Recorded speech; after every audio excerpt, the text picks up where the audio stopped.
O apóstolo Paulo, exortando a igreja de Corinto, ele diz na parte 23: porque eu recebi do Senhor, e também lhes entreguei, que o Senhor Jesus, na mesma noite em que foi traído, tomou o pão, e tendo dado graça, ele o partiu e disse: tomai e comei, isto é o meu corpo, que é partido por vós. Fazei isto em memória de mim. Depois, da mesma maneira também, ele tomou o cálice, depois de cear, dizendo: este cálice é o novo testamento no meu sangue. Fazei isso todas as vezes que beberdes em memória de mim. Porque todas as vezes que comerdes este pão e beberdes este cálice, anunciai a morte do Senhor até que ele venha.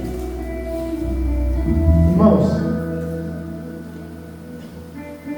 a exortação à igreja de Corinto é algo muito simples de entender.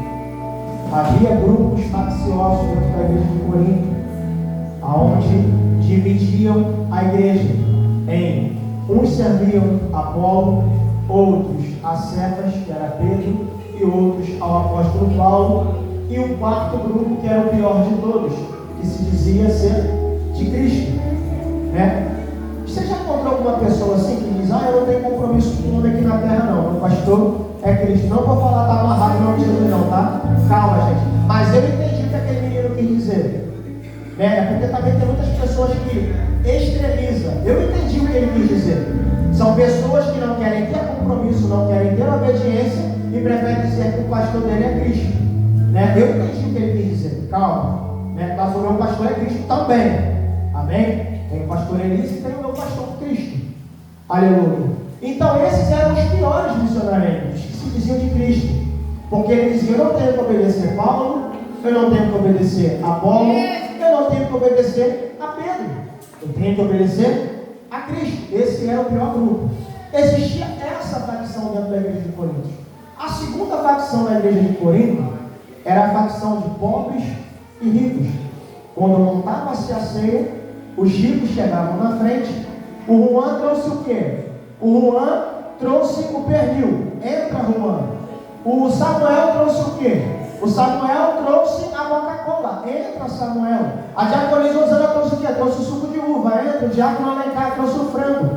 E ia-se entrando os ricos que levavam alguma contribuição, sentavam-se à mesa. Só que naquela época existiam senhores e escravos, ou servos. E o senhor entrava e o servo ficava do lado de fora. Só que quando trata-se da mesa, eu disse: não tem maior, não tem menor, não tem senhor, não tem servo, porque a mesa coloca todos em condições de iguais. Aí o senhor, ele entrava, comia, né? Ele serviam, se regalavam, se embriagavam, se comiam e se estava lá. Se sobrasse alguma coisa, missionário, quem não levou nada, entrava e participava. Mas se não sobrasse nada, diaconisa Joelma, sinto muito, não posso fazer nada por você, vai comer quem trouxe.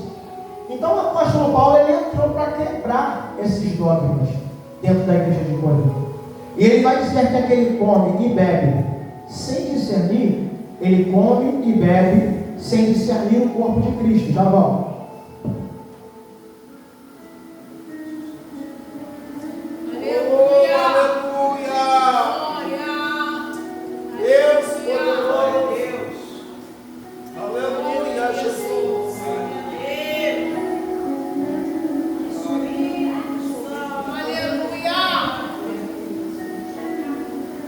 Então, o apóstolo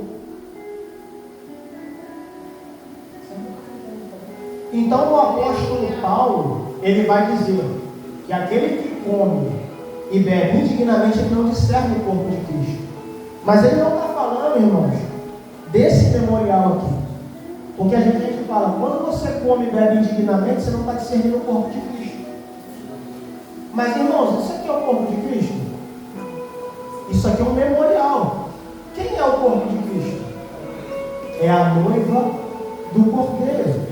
Então eu preciso entender que eu não sou corpo, eu sou parte do corpo. Que o Alencar não é corpo, mas ele é parte do corpo. Que o Anderson não é corpo, mas ele é parte do corpo. E que nós, juntos em comunhão, em harmonia, formamos o corpo de Cristo. Pastor, o senhor está falando então que só o diácono Alencar é corpo e o diácono Anderson não? A irmã Rúbia é corpo.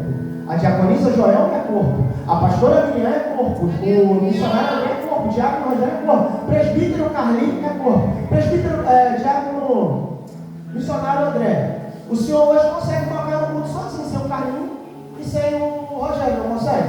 Mas vai ficar perfeito? Porque um completa o outro.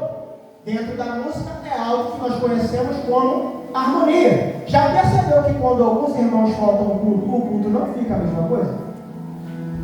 Fica diferente o culto? Porque está faltando parte no corpo. Aí o apóstolo Paulo vem quebrar esse dogma, evangelista Rafael. De pobre come depois, se sobrar, e rico come na frente. Porque na mesa todos somos iguais. Amém? E ele vai dizer do modo que ele aprendeu com o Senhor Jesus Cristo. Porque eu recebi do Senhor o que também vos entreguei. O Senhor Jesus, na noite em que foi traído, tomou o pão, tendo dado graça, o partiu e disse: segura, alguém ficou sem participar do corpo, sem pegar o corpo de Cristo? Todos pegaram? Amém? Então ele vai dizer: isto é o meu corpo que é partido por vós. Fazer isso todas as vezes que comerdes em memória de mim. E a igreja pode participar do corpo de Cristo nessa noite.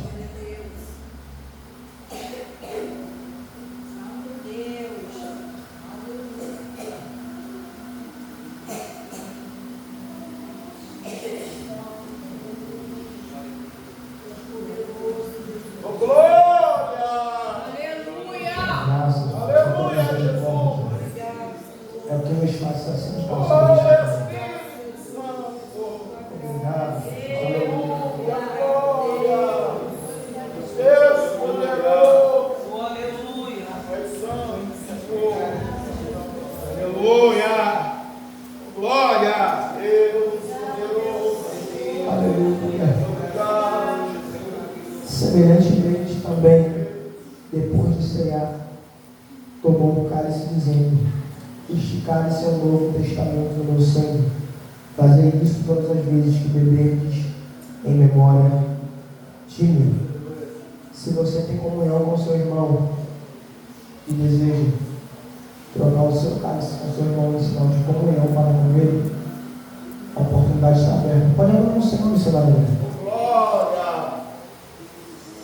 Aleluia! Só você em comunhão com seu irmão, sentir esse desejo. Oh, Espírito Santo!